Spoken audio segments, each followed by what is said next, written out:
Pada saat ini kami boleh datang ke tempat ini untuk menerima bahagian yang paling penting dalam hidup ini, yaitu firman-Mu. Bapa di surga, sebelum firman-Mu diberitakan melalui hamba-Mu, kami ingin limpahan kuasa Roh-Mu berkarya sebebas-bebasnya bagi kami pada saat ini, agar hati kami boleh menjadi tanah yang subur bagi firman-Mu. Dan kami pulang tidak dengan sia-sia, tapi kami pulang membawa sesuatu yang indah, yaitu garansi kemenangan bagi persoalan hidup kami yang harus kami hadapi sementara kami hidup di dalam dunia ini. Terima kasih ya Bapa, kami membawa hamba-Mu yang akan membawakan firman-Mu. Lagi sekali Tuhan, Engkau urapi secara khusus agar jangan satu kata pun terlewatkan apa yang hendak Engkau firmankan. Firmankan Tuhan secara bebas, sempurna dan utuh kepada kami. Terima kasih ya Bapa, kami nantikan kehadiran-Mu dan karya Roh-Mu bersama-sama dengan firman-Mu. Di dalam Kristus Yesus kami boleh berdoa. Haleluya. Amin. Saudara-saudara yang kasih dalam Tuhan, saya sangat bersukacita luar biasa kalau hari ini saya ketemu, saya dapat mendengar akan kesaksian daripada Ibu Lydia tadi, bagaimana dia sangat dipakai Tuhan. Karena apa? Karena ketemu nanti bakalnya ada dokter gila lagi. Sebab saya dicap orang gila. Karena apa? Pertama kali pada waktu saya melepaskan dokter gigi, kemudian menjadi hamba Tuhan, tidak hanya keluarga saya yang bingung, tapi pendeta-pendeta bingung, teman-teman seprofesi bingung semua. Tidak ada yang mengatakan bilang, oh kamu dipanggil Tuhan. Tidak ada. Semua bilang, Cip kamu sinting. Lah hari ini saya ketemu, waduh saya senang. Waktu dokter Romeo dia bilang, aku ya tinggal loh Pak Yusa. Ya cocok saya bilang. Saya bilang, ini nanti tambah banyak dokter yang sinting-sinting ini. Nah, ini ketemu lagi nih, saya bilang, waduh puji Tuhan. Sebabnya apa? Kalau dokter Romeo, dia mau menyerahkan itu, dia belajar dulu, lain. Ini dokter Lydia itu, pengalamannya nanti sama dengan saya. Nanti dicapnya luar biasa. Sebabnya apa? Saya pribadi tidak pernah belajar Alkitab dari sekolahan. Tetapi disuruh belajar dari umur 12, suruh baca tok sama Tuhan. Baca Alkitab, nanti aku ajari. Dan cara mengajarinya itu dengan pengalaman pribadi. Makanya waktu saya dengar dia, saya bilang, wah saya ketemu teman sejawat. Waduh ini dia, saya bilang, ini dia, nanti jadinya ini. Saya bilang, kenapa? Karena cara Tuhan mengajar itu pribadi. Ini loh saudara, saya katakan selalu kepada saudara di dalam khotbah belakangan ini, saya katakan, orang Kristen itu bukan sekedar agama. Kekristenan adalah satu pengalaman pribadi dengan Allah. Kalau engkau tidak mempunyai pengalaman pribadi dengan Allah, engkau bukan orang Kristen. Saya terus terang, saya memang agak keras dan kasar.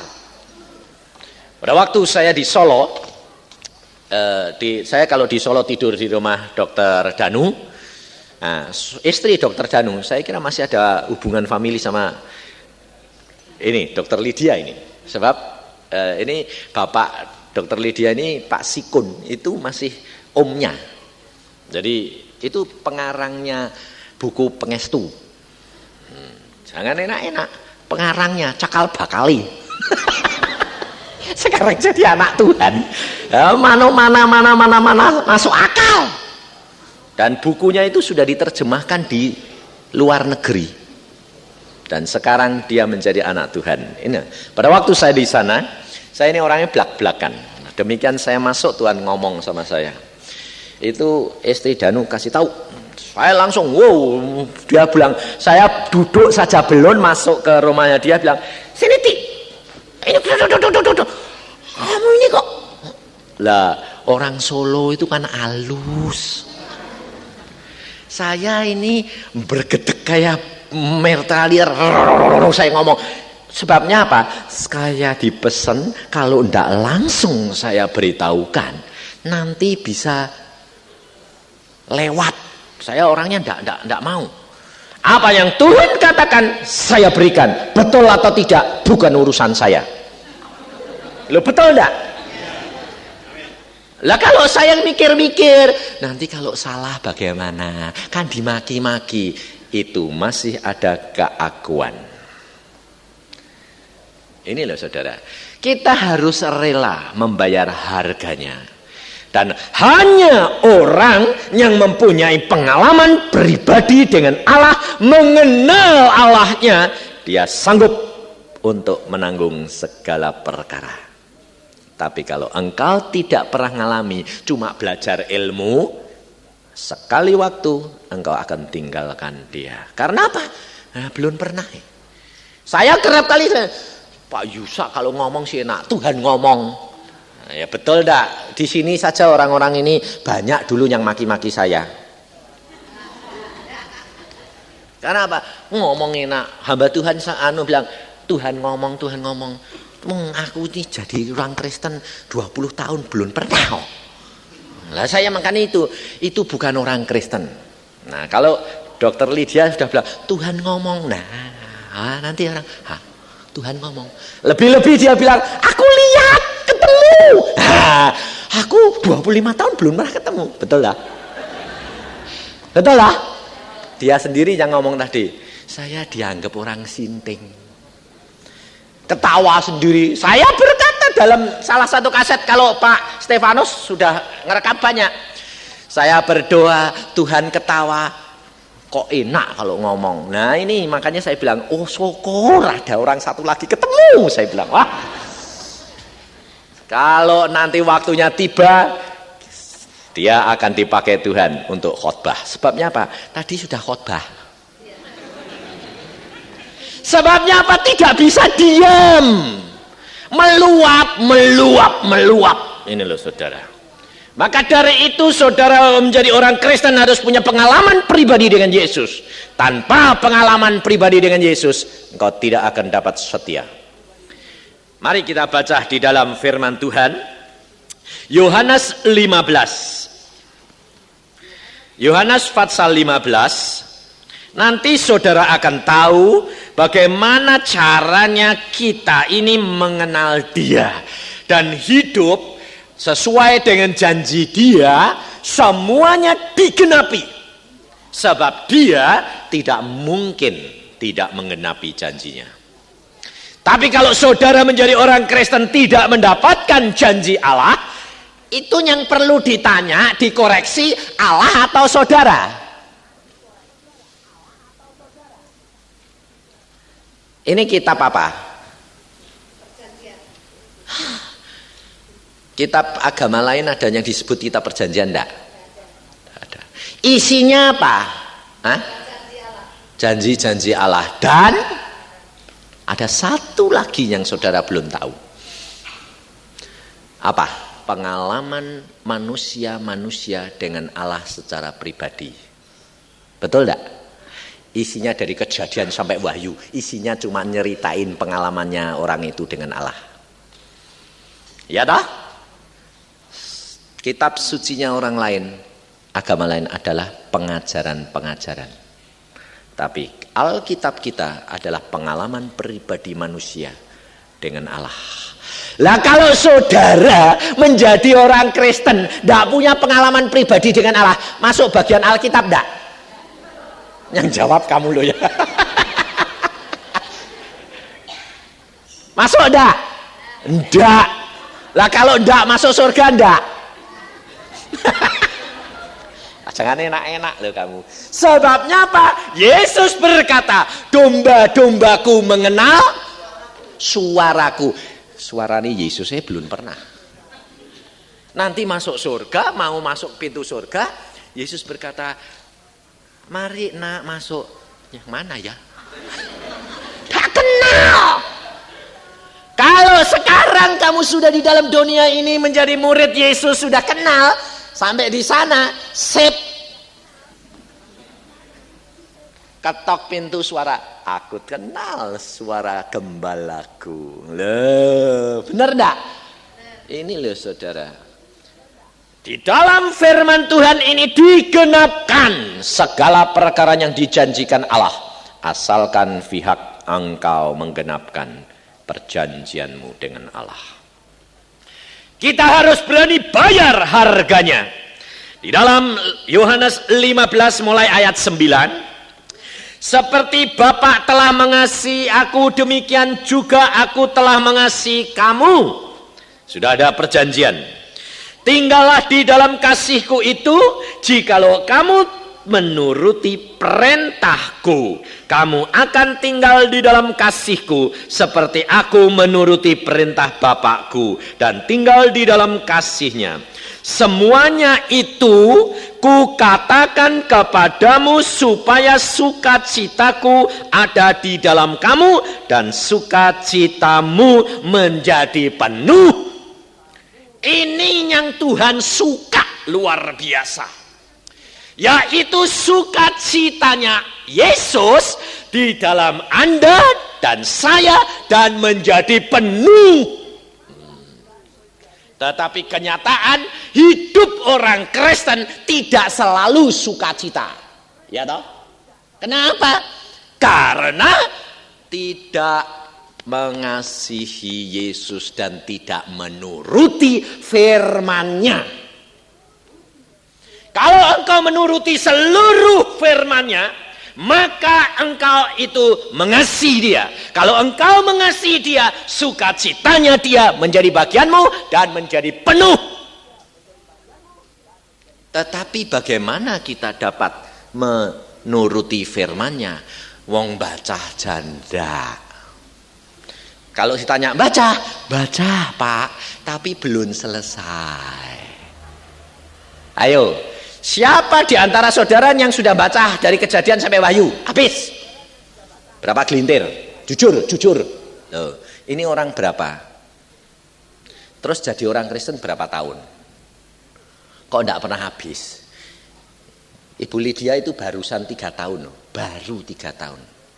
Sudah habis. Saudara 10 tahun belum habis. Bayangin. Saudara tahu, saya baca Alkitab ini 60 lebih loh. 60 kali lebih. Sudah habis 60 kali lebih. Tapi enggak pernah bosan saya sampai gini. Kok selalu baru sih Tuhan?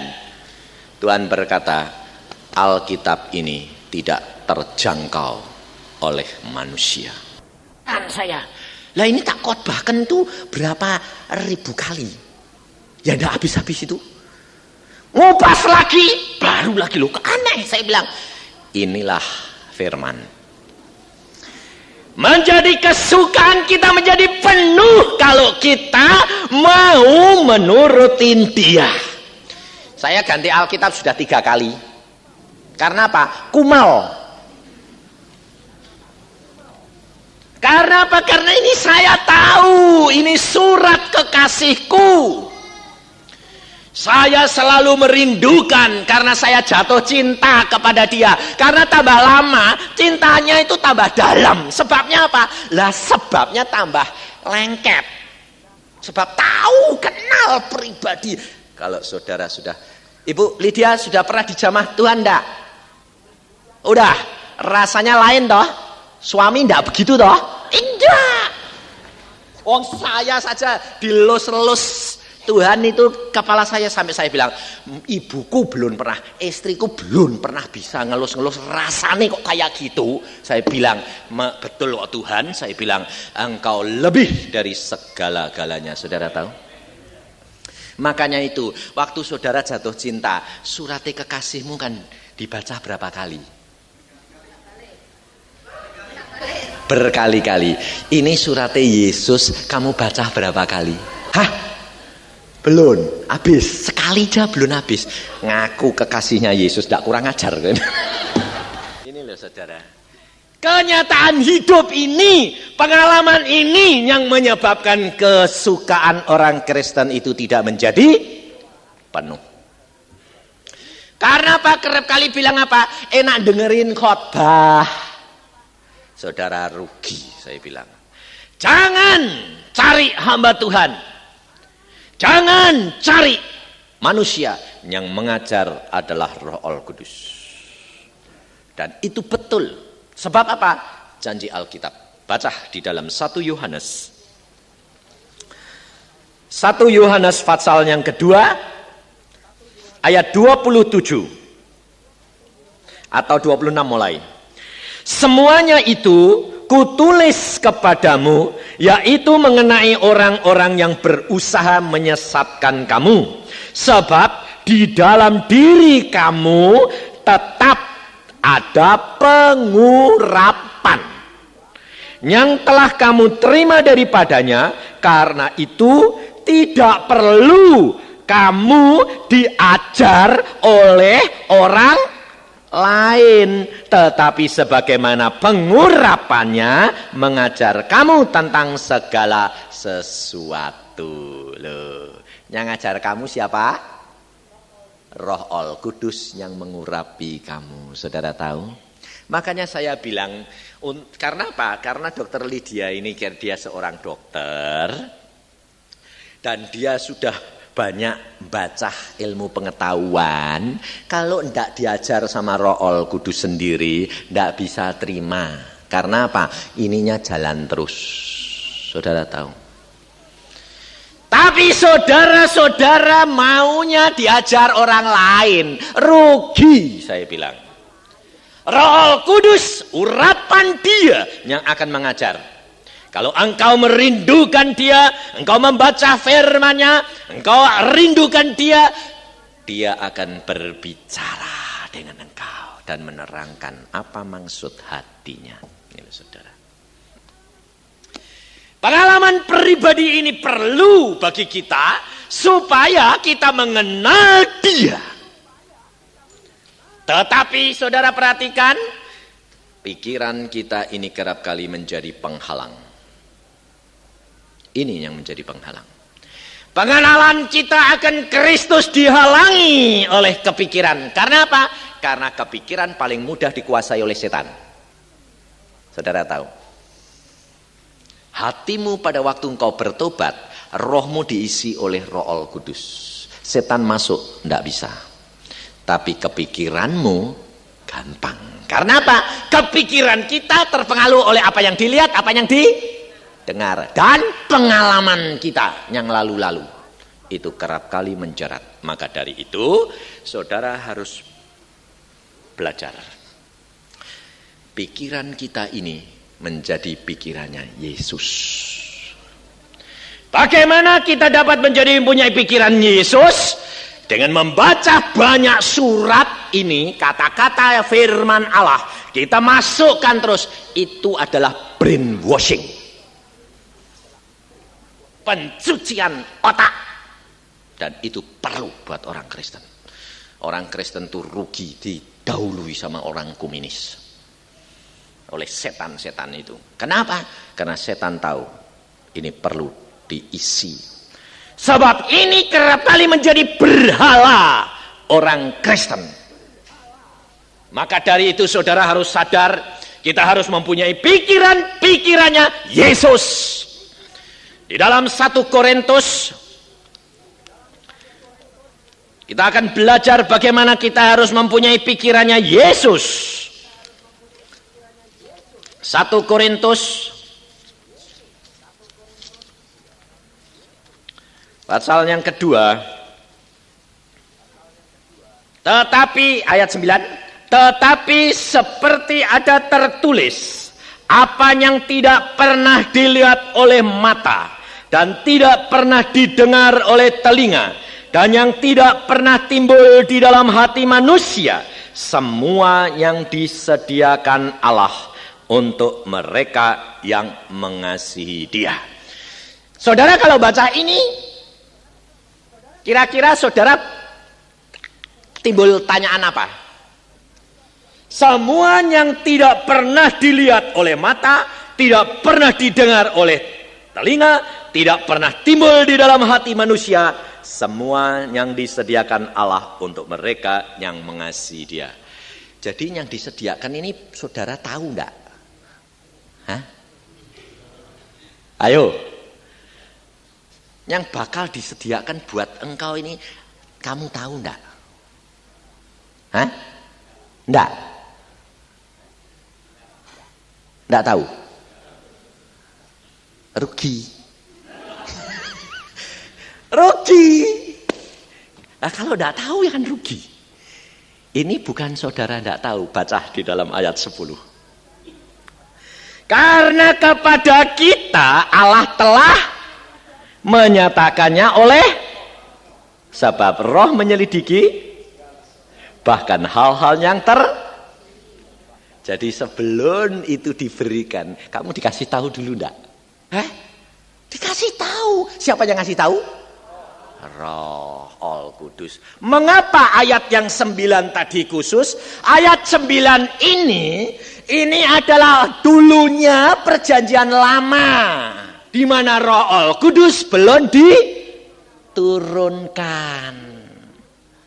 Tapi zaman sekarang kita Roh Al Kudus sudah turun. Itu haknya saya saja, Dokter Lydia, atau hakmu? Semua. Buktinya di mana? Di dalam Yohanes 16 ayat 13. Hari ini agak latihan ya. Nah, enggak apa-apa, jangan khotbah terus nanti enggak masuk. Yang penting itu terapkan gitu loh, alami. Saya tuh kepengin saudara itu ngalami seperti yang saya alami. Sebabnya apa? Kalau ada orang-orang yang seperti kita nih, saya sama Lydia ini hidup begitu itu, mbok kepalaku diminta beneran. Loh, sebab saya tuh selalu kalau ditanya bilang, Pak Yusak mau hidup berapa? Selesaikan tugas di dunia, segera pulang. Kenapa? Aku sudah kepengin kumpul sama kekasihku. Tapi dia selalu bilang gini, belum selesai tugasmu. Saya sudah pernah mengalami mati berapa kali? Lumpuh total 1 kali, mati 1 kali. Dan di dalam kandungan dibuang ibuku. Kalau tidak percaya, kamu boleh tanya. Umur 3 tahun belum bisa ngomong, belum bisa jalan. Tiap makan keluar. Sebabnya apa? Waktu dikandung dipencet-pencet. Diobati obat keras sebab mau digugurkan. Lahir diare terus setiap hari 16 kali sampai 30 kali. Ada suara sedikit pingsan. Mentalnya rusak. 3 tahun masih blow on. Sampai saya sampai sekarang kalau ketemu saya nyebut saya ndak namaku. Apa? Aus. Saya bilang, Om, panggil saya kok aus. Kamu tuh sampai umur 3 tahun hanya bisa aus. Mamah nyebut mamah ndak bisa, nyebut papa ndak bisa ngomong, cuma aus. Tak pikir-pikir kayak anjing aku ini. Saudara tahu. Tapi siapa yang percaya? Kalau sekarang gedenya kayak gini, sehat wa'alfiat, bisa jadi dokter, pikirannya sehat, gak punya penyakit, luar biasa. Saudara tahu? Bukan hal kebetulan, saudara. Maka di dalam Yohanes 16 ayat 13 dikatakan apa? Tetapi apabila ia datang, yaitu Roh kebenaran, ia akan memimpin kamu ke dalam seluruh kebenaran. Sebab ia tidak akan berkata-kata dari dirinya sendiri, tetapi segala sesuatu yang didengarnya itulah yang akan dikatakannya. Dan ia akan memberitakan kepadamu hal-hal yang akan datang. Loh. Jadi ini miliknya siapa? Setiap orang Kristen. Sebab setiap orang Kristen pada waktu dia percaya dibaptiskan, Roh Kudus masuk. di dalam hatinya. Sehingga dia berfungsi memberitahukan kepadamu hal-hal yang akan datang. Tetapi syaratnya apa? Apabila engkau mengasihi dia. Lah ini masih dia rahasianya. Kalau saudara ditanya semua ya bilang, saudara mengasihi Yesus? Iya. Tapi Yesus sendiri berkata, kalau engkau mengasihi aku, baca Alkitab perintah-perintahku, turut. Wah, susah nurut. Baca Alkitab, Pak. Nuruti susah. Betul dah? Tidur malam, bangun sembahyang, ngantuk Tuhan. Baca Alkitab, ngantuk, nggak ngerti Tuhan. Obat ngantuk nomor 1 itu Alkitab. Nanti kalau kamu sudah dibikin nggak bisa tidur, kapok kowe seminggu kayak dia. Karena cintanya dia rindu. Kenapa Yesus itu, kenapa dia selalu datangnya itu mesti pagi hari antara jam 1 jam 5. Kenapa? Sebab di situ pikiranmu bersih. Di situ sepi. Yesus selalu ingin seorang diri dengan engkau. Sebabnya apa? Mana ada orang pacaran seneng tempat rame? Loh betul enggak? Ayo, dulu kamu waktu mau pacaran tuh cari tempat rame apa sepi? Sepi. Sebab enggak kepengen diganggu dan orang tak lain turut-turut campur. Dilihat orang kan malu toh? Kalau pacaran enggak malu, nyumput-nyumput. Nah, apa Yesus itu tidak punya sifat begitu? Sebab Yesus itu manusia.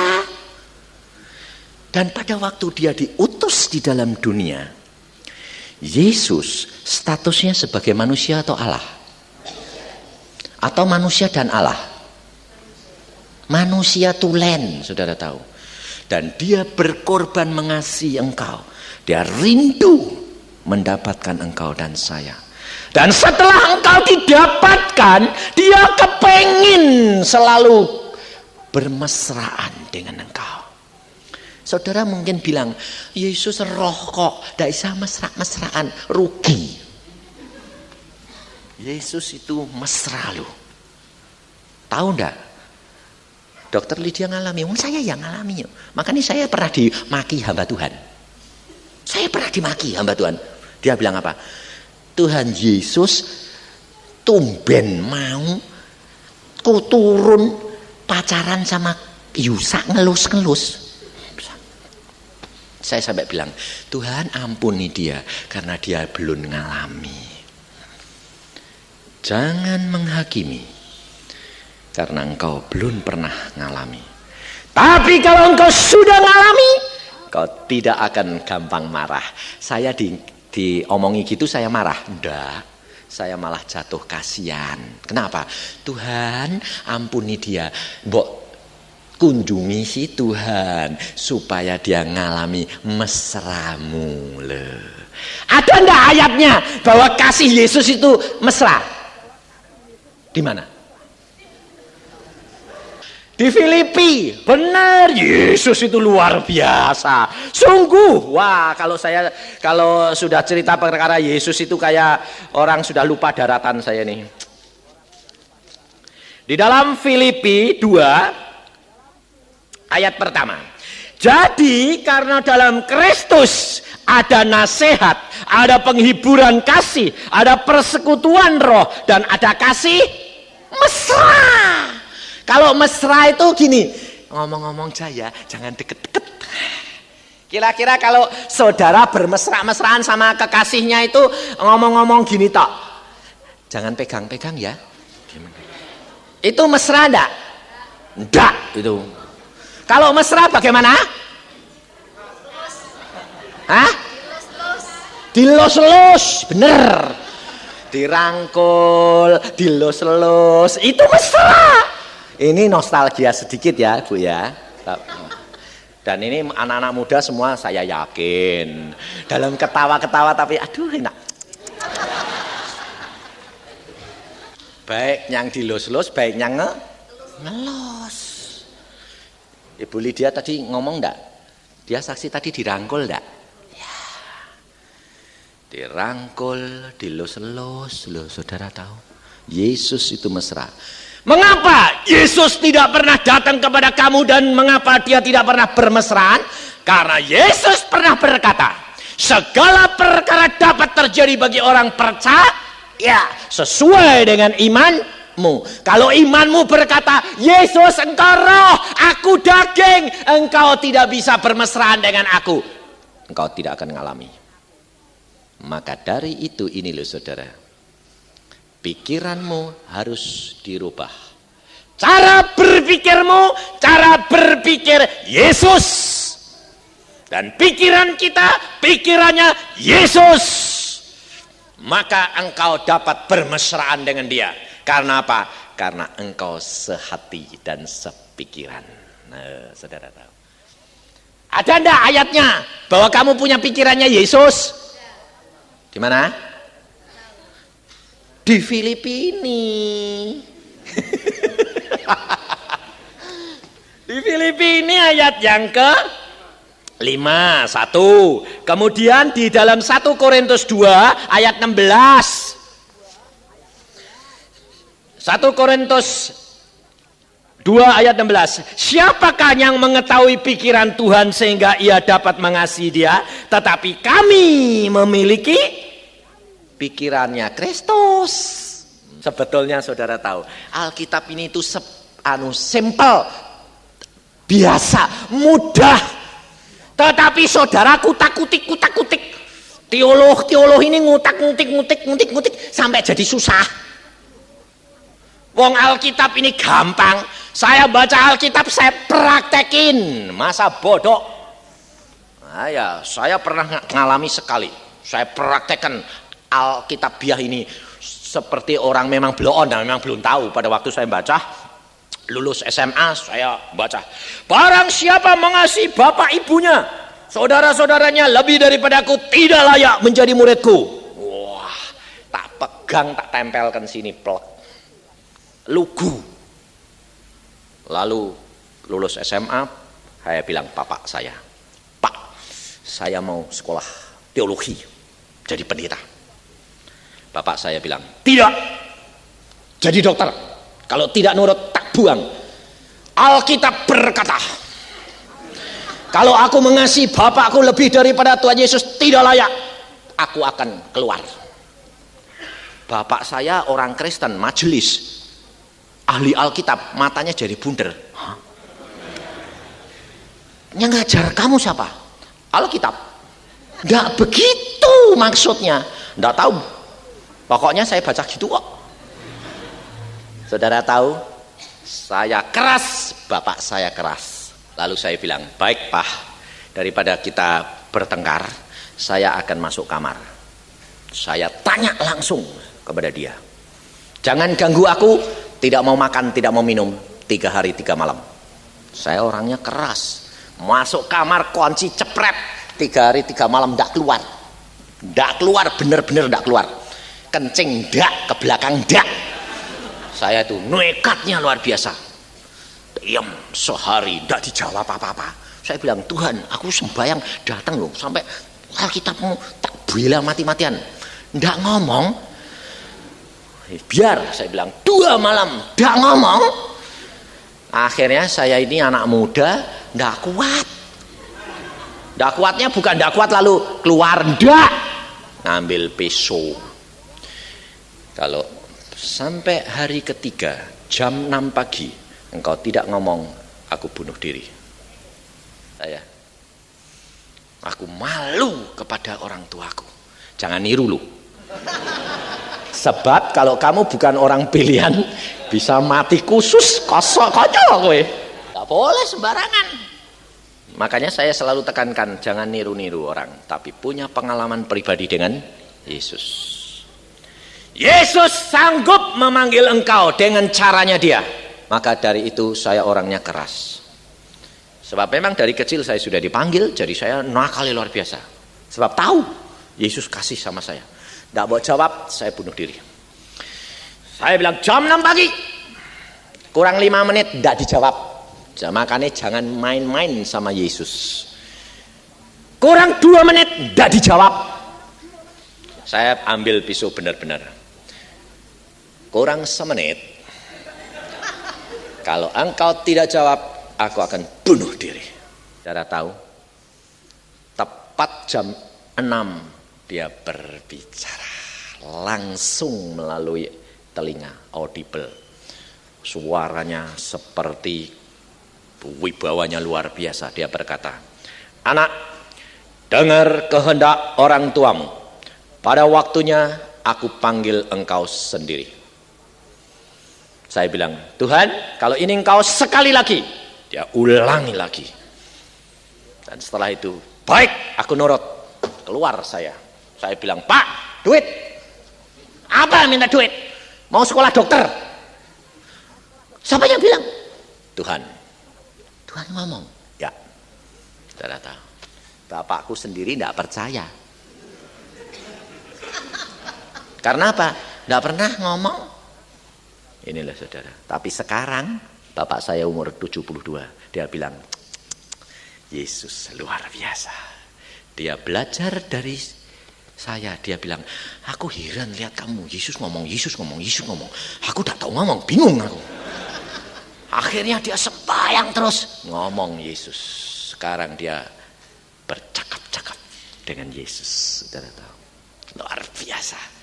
Maka dari itu Yesus berkata, turut kehendak orang tuamu. Saya turut, saya sekolah. Setelah lama-lama Tuhan baru ngajar. Yang aku kehendaki adalah belas kasihan. Jadi bukan lalu letter lagi itu tentang itu tidak ada kasih.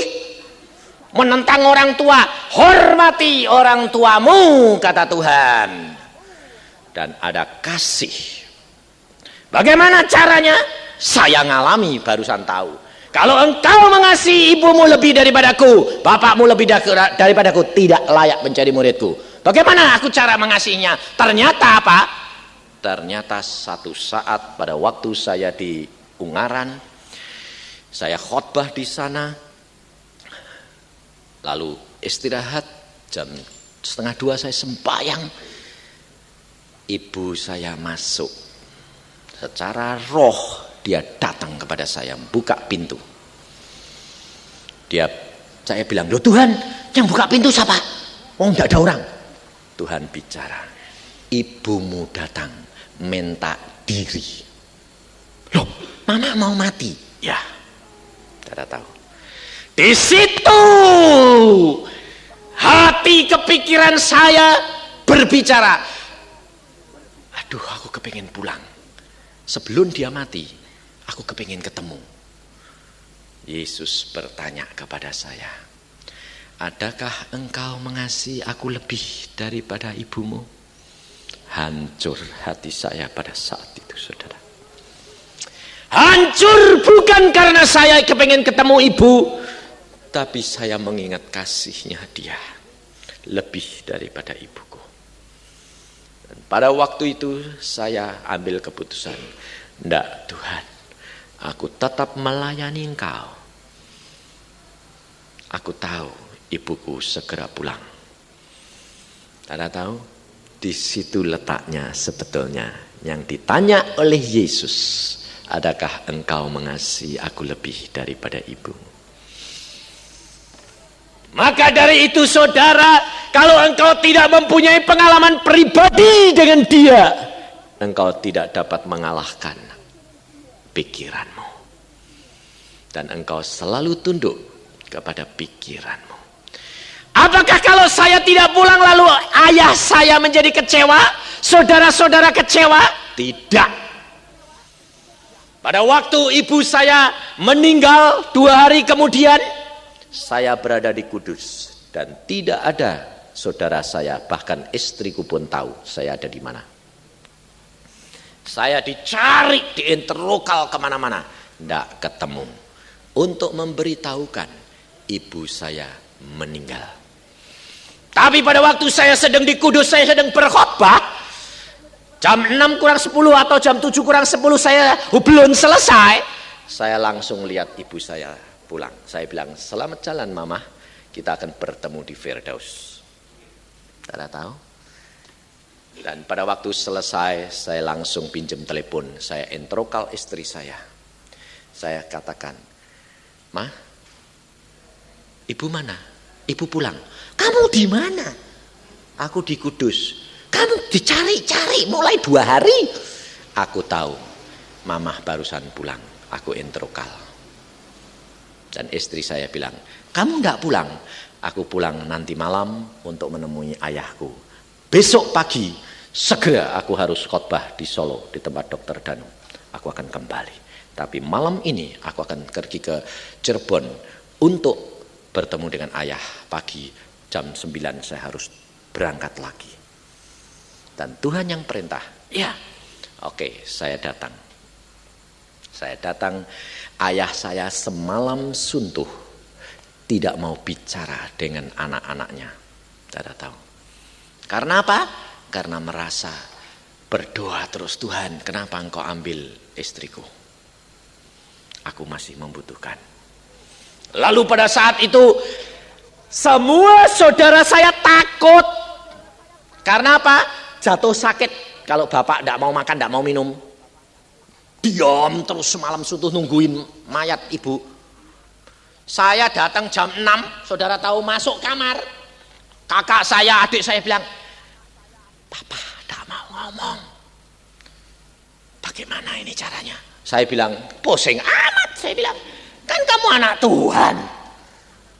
Nah terus, loh kamu ini tidak dipimpin roh toh? Saya bilang, masuk saja. Saya masuk ke kamar geledeng. Saya tidak sapa ayah saya, yang saya sapa ibu saya. Selamat jalan mama. Engkau pulang, kita akan bertemu di Firdaus. Saya teriak gitu. Bapak saya gini, betul kamu nak? Sampai saudara saya, betul pak. Iya. Karena sebelum kakakmu masuk, Tuhan Yesus bicara dengan aku. Engkau dengar istrimu bicara apa? Tuhan, kalau aku tahu kayak begini, dari dulu aku kepengen pulang. Nah, engkau siap untuk segera berkumpul dengan dia kembali. Inilah saudara, hidup kekristenan itu adalah hidup yang nyata. Dan hari itu saya berkata, puji Tuhan, tidak ada air mata, tapi ada sukacita. Karena ibu pindah ke Firdaus dan kita akan segera bersama dengan dia. Saudara semua sukacita. Sampai akhirnya semua famili datang, dia bingung. Wong ibunya mati, istrinya mati, kok malah ketawa-ketawa. Lalu tanya, Om, bagaimana bisa ketawa-tawa? Aku tahu dia ada di mana. Inilah saudara, sukacitamu akan menjadi penuh kalau engkau menurut akan perintah dan firman-Nya. Tidak pernah ada sesuatu kejadian dan hambatan yang menyebabkan engkau khawatir dan takut. Karena apa? Kita tahu siapa yang kita percayai. Yesus yang hidup, yang tidak pernah mati. Inilah saudara, hidup kekristenan adalah hidup yang nyata. Hidup kekristenan harus dialami sendiri, pribadi demi pribadi. Masuk surga tidak ada yang gandeng-gandengan. Saudara bilang aku nunut, enggak. Suami pergi, aku nunut pak. Karena bahasa Jawa pribahasa bilang ngosurga nunut neraka katut. Enggak ada.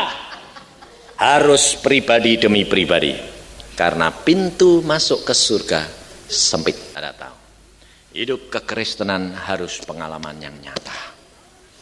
Dan di dalam kehidupan kekristenan harus kamu sadar, 4 sifatnya Yesus harus ada di dalam dirimu. Ini yang penting saudara. Saudara kerap kali tidak menyadari. Sehingga kalau sudah cinta Yesus menggebu-gebu lupa daratan. Ini saya selalu pesankan. Nanti kayak dokter Lydia ini, sudah cinta Yesus, sudah tinggal kerja, nginjil saja. Lalu nginjil terus, bapaknya tidak diurusi, bapaknya digondol orang nanti. Anaknya kocar kacir. Karena apa? Karena orang itu tidak sadar.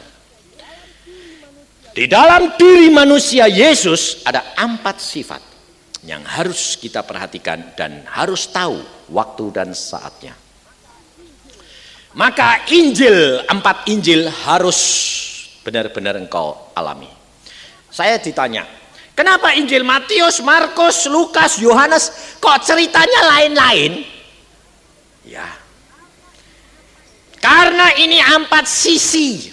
Kalau saudara perhatikan, orang yang mengangkat tahta Allah di dalam kitab Nabi Yehezkiel, maka setiap makhluk yang ngangkat itu dia punya 4 wajah.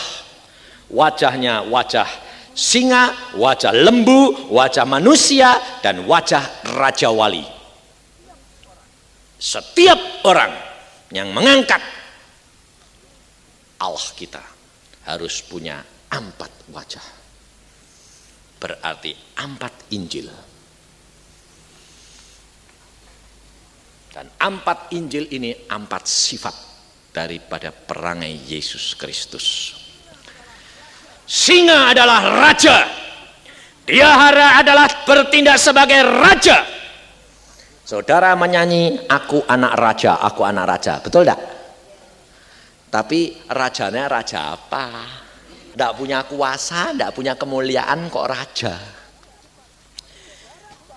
Kalau saudara baca sifat raja itu apa? Di dalam Amsal 25. Amsal Sulaiman 25. Hari ini agak aneh sedikit. Saya tidak pernah khotbah gini nih. Khotbah santai ini namanya.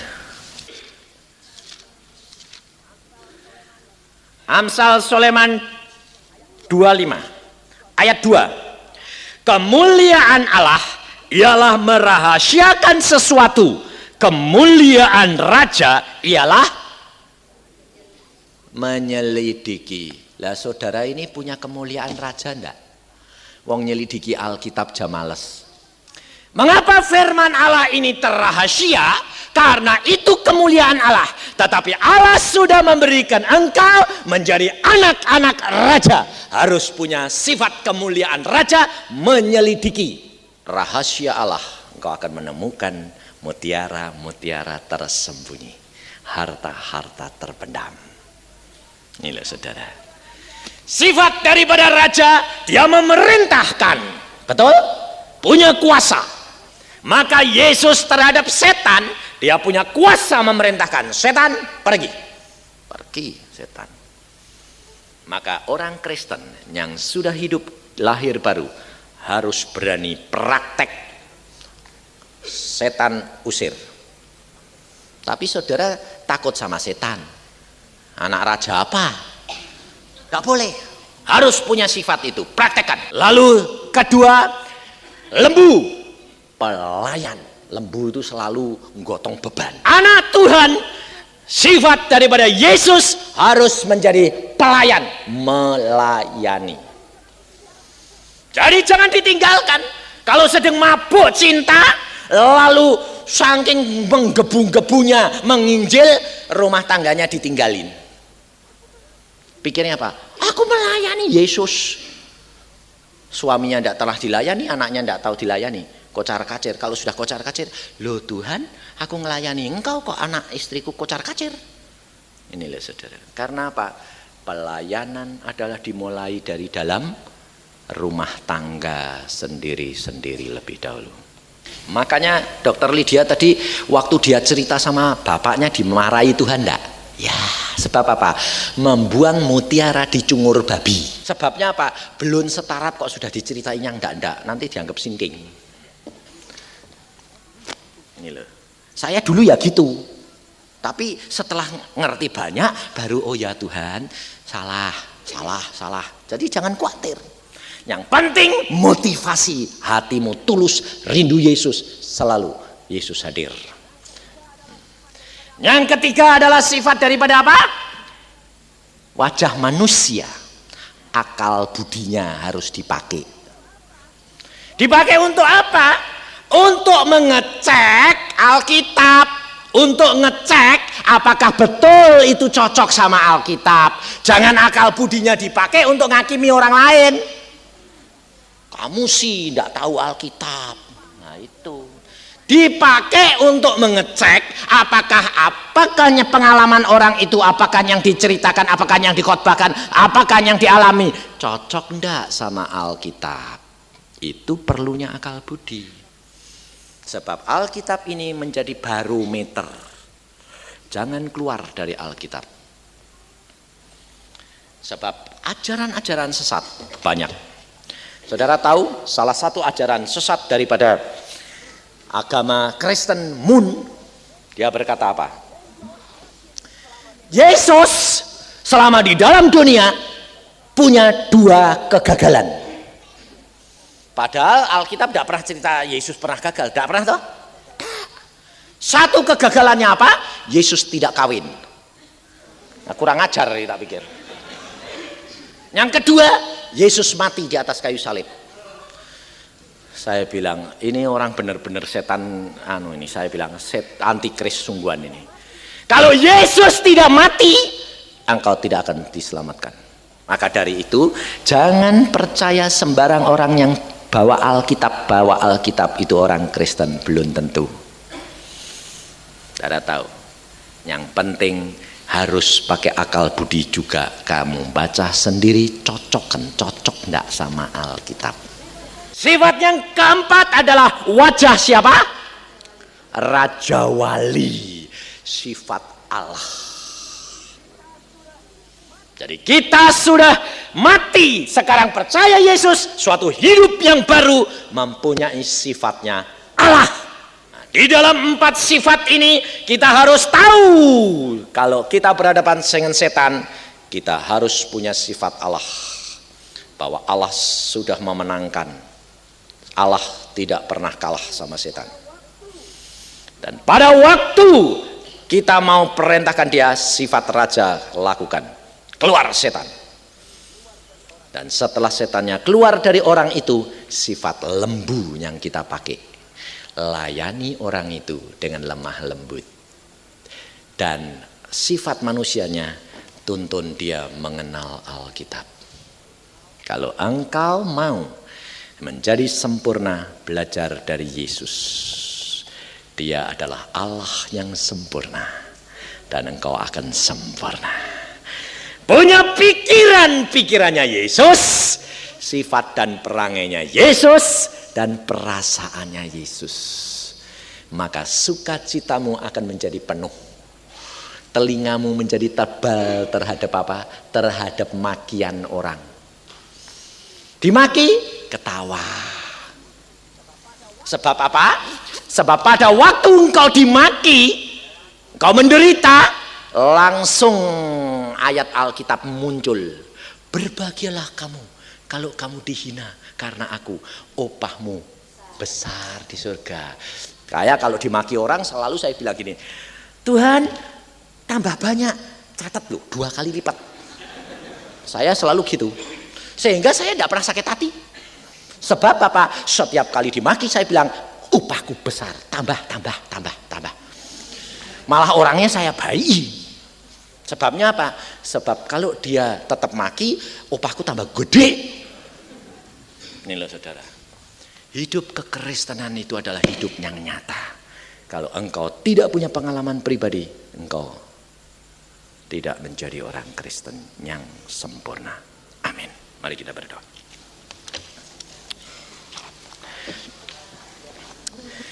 Tuhan, firman-Mu sudah hamba sampaikan. Biarpun hujan, anak-anak-Mu tiba di tempat ini karena hamba-Mu tadi sudah berdoa dan Engkau mengatakan, justru yang datang itu yang rindu. Dan mereka yang rindu itu yang mendapatkan. Hamba-Mu mengucap syukur akan kasih-Mu di mana Engkau sudah memberikan pengalaman-pengalaman pribadi dengan hamba-Mu maupun Dr. Lydia. Tuhan, pakai setiap pribadi yang rindu di sini. Hamba minta di dalam nama Tuhan Yesus, berikan pengalaman pribadi dengan Engkau. sehingga mereka menjadi saksi-saksimu yang sempurna. Terima kasih Bapak, karena kami tahu Engkau sangat mengasihi kami, karena Engkau Allah yang mesra, Allah yang nyata, Allah yang dapat kita nikmati, dan sukacita kita dapat menjadi penuh. Dalam nama Tuhan Yesus kami mengucap syukur semua perkara ini. Amin.